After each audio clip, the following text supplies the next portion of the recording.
Hello, welcome to another edition of CropLife Retail Week. I'm Eric Sfiligoj, editor of CropLife and CropLife Iron, back from my trip to Houston and back in studio with my friend Lara Sowinski. Laura, how you doing?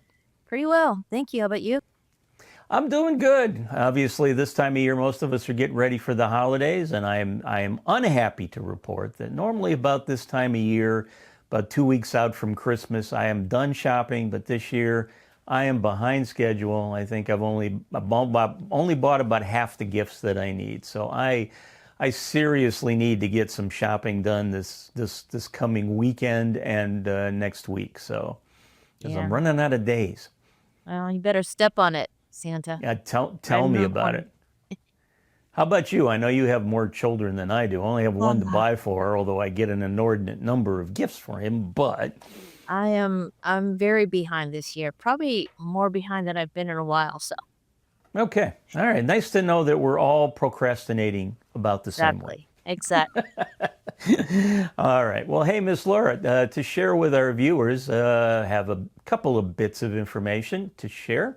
Um, I know we've been talking a lot about consolidation, and I know usually in a year like we've just had here in 2024, where revenues for a lot of folks were down, normally that does usually spur a little bit of consolidation. I know we saw it on the ag retail front when we did our CropLife 100 recently. But we also now have one taking place in the crop nutrient space. We found out this week that our friends at AgroLiquid have acquired Monty's Plant Food Company out of Louisville, Kentucky. And that merger will take place on January 1st. So coming up here at the end of the month, Monty's and AgroLiquid will be combined. And according to AgroLiquid CEO Nick Bancroft, he said that both companies share similar goals in advancing agricultural innovation, but their different approaches to achieving these will create new opportunities to optimize nutrient efficiency and productivity for customers. So again, that's a merger that'll be taking place here on January 1st. And our best wishes to our friends at AgroLiquid and Monty's. We know both companies very well, and I'm sure that combining resources, they will do quite well in 2025. Yeah. No, I saw that news as well. So congratulations to both companies. Yeah. So, hey, speaking of customers, growers, retailers, I think you have a little news to share with our viewers on that front. So take it away. I do. The latest Purdue University CME Group Ag Economy Barometer came out. This barometer survey results are from November 11 through 15th, and this was really the big change from October's sentiments to November. Um, and the barometer was up 30 points from October to November, up 30 to 145. So, what changed? Some of the reasons behind the improvement in farmer sentiment include expectations for a future regulatory and tax environment for the ag sector that is more favorable than expected prior to November elections. So specifically, across the board, mostly positive sentiments in November. One third of respondents in November said they expect their operations to be better off financially a year from now, compared to 19% of those um, that responded in October. Likewise, when asked to look ahead 5 years from now, over half, 52% of November's respondents said they expect U.S. ag to experience widespread good times, compared to 34% who felt that way in October. And thirdly, the increase in optimism in November's survey spread to farmers' investment outlook. 22% in November said it's a good time to make large investments, compared to 15% who felt that way in October.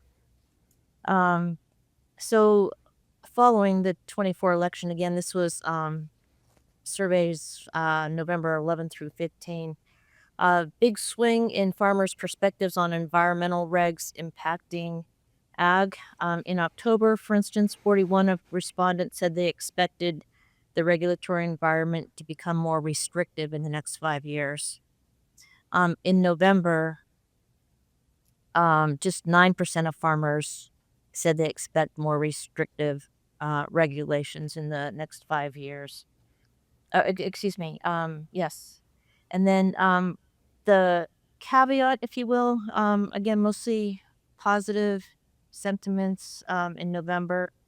Nonetheless, the biggest concern expressed by farmers as the transition to a new administration gets underway is the future of agriculture trade, with over 2/5 of survey respondents in November saying they think a trade war is either likely or very likely. So, again, good news in terms of farmer sentiment from October to November. Um, Not only environmental regs, tax outlook, etc., but I think just the uncertainty, which regardless of who won the election, just now that we know what's ahead. So anyway, I always enjoyed that Purdue University CME group. So as you Yeah. know. Oh, yes, I do know. And you're right. I mean, I know covering, agriculture for the better part of a quarter century myself, I know the one thing the growers hate more than anything else is uncertainty when it Right. comes to the weather, when it comes to the regulations, Uh-huh. the environmental, and again, we had the election. We now know who the president-elect is going to be come January, and just makes me wonder how much higher, though, the number would be if we had a farm bill extension. And, Exactly. That's the one you thing that's know, keep if tingling it, out there. You're right. You're right. yeah, I was going to say, I mean, it went up this much with an election, Uh-huh. and again, if there was no talk of tariffs and we had a new Right. farm bill actually making its way through Congress, I'm sure it would even be higher. But Absolutely. on those parts, we'll have to wait and see what happens. So, Yeah. So what else you all right. got? What else I got? Glad you asked. I know a couple of videos ago, of course, this was back in September, we reported that our good friend Bonnie McCarville, who was the executive director at the Mid America CropLife Association, announced at their annual meeting that she was stepping aside, getting ready to retire. So the good folks at MACA have been looking for a new executive director, and this week we found out that they have now found one. Oh, They announced earlier this week that Rodney Schmidt is going to be the new executive director. Now, Rodney has a long history in ag. He's worked with companies like ICI Americas, American Cyanamid, Rome Poulenc, Aventis, and Bayer Crop Science. And he was also the MACA president in 2021 to 2022. So Rodney's coming aboard, and he will be transitioning into the executive director role during the first quarter of 2025. I know myself, having attended many annual meetings of MACA, Rodney is a really great guy. I think the association is going to be in really, really good hands. And hopefully in the near future, we will be able to talk with Rodney a little bit about his plans and goals for the association moving forward. But in the meantime, we'll wish Rodney and his family happy holidays and congratulations. And one more time, we'll say thank you, Bonnie McCarville, for doing the outstanding job you've done over the years. yeah, no, that's great. Congratulations to Rodney. It's a great role and big shoes to fill for sure, but all good. All good indeed. So, well, speaking of all good, then we will see if we can end this video on an all good note. It is time for your favorite segment of the show, Miss Laura. Time for Fun with Numbers. All right, I'm ready. All right. Well, I've got this in the spirit of the holiday season. I have a dollar amount for you this week as our number. All right. So the number is $10.20. Okay. So 10.20. So, Miss Laura, is $10.20. Is that A, the season average farm price for corn? Is it B, the season average farm price for soybeans? Is it C, the season average farm price for wheat? Or is it D, the weekly average price for my son's eggnog this holiday? I'm going with D.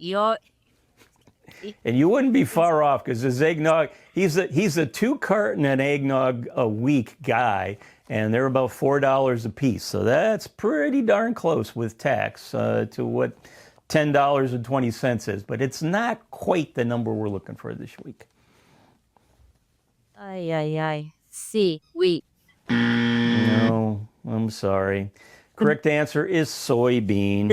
Okay. Yeah, the USDA put out their report talking in December they were talking about the oilseeds market, world market, and trade. And they mentioned that the average farm price for soybean is $10.20 per bushel. And they reported that that is a decline of 60 cents from earlier in the year. So going into the new year, it looks like the price of soybean is a little depressed. And their report mentioned the fact that the harvest in places like Brazil and Argentina were better than expected. So there's more soybean out there. So that unfortunately is depressing the prices on the global stage. Should have asked me about cotton. I think I actually... Well, yes, I know you mentioned cotton. I know that our sister publication, Cotton Grower, has a podcast, and I believe you and I are going to be guests on that podcast in the next week or so. So if our viewers like our regular video here, check out the videos in a couple of weeks. We'll probably have some highlights, and then you can also listen to the Cotton podcast, I'm sure. Yeah, no, that'll be great. And also, just before we wrap up, our December issue of CropLife should be in the mailboxes here real soon. And likewise, it will also be polybagged with our ESA special report. So yeah, the ABCs of ESA, as you christened it, which was a great name, Endangered Species Act, of course, and what that's doing for crop protection. Yeah, we're going to be talking about that a lot, I'm sure, throughout 2025. So viewers, if you're interested in that topic, stay tuned. There will be lots more news to report on that front. Yep, absolutely. All right. Well, on behalf of myself and everyone at the CropLife Media Group, we hope that the shopping season for you who have procrastinated like us goes smoothly. You get all the gifts you're looking for without any delays from our friends at Amazon or other delivery services. And we will look forward to seeing you again real soon. Take care. If you have questions or comments about today's episode of Retail Week, contact us by email or Twitter, or type your message in the comments section below. Your feedback is important to us. We will try our best to address your thoughts in next week's episode, and be sure to subscribe to our YouTube channel.